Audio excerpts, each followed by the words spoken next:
Il fascicolo sanitario elettronico ti accompagna anche nella gestione delle relazioni sanitarie quotidiane. Attraverso il fascicolo sanitario elettronico puoi gestire la relazione con il tuo medico di medicina generale in modo diretto. Puoi cambiare medico di base in pochi passaggi, scegliendo tra i professionisti disponibili sul territorio. La procedura è semplice, digitale e immediata, senza bisogno di recarti allo sportello.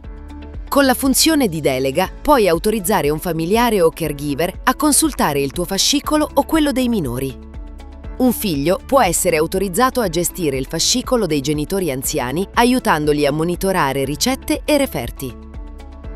In questo modo chi ti assiste può accedere ai documenti sanitari in totale sicurezza e trasparenza. Allo stesso modo, i genitori possono gestire con semplicità i profili dei figli minorenni, avendo sempre sotto controllo lo storico pediatrico e i vaccini. Il medico di base resta il tuo punto di riferimento, coordina le cure e ha sempre una visione completa della tua storia clinica digitale.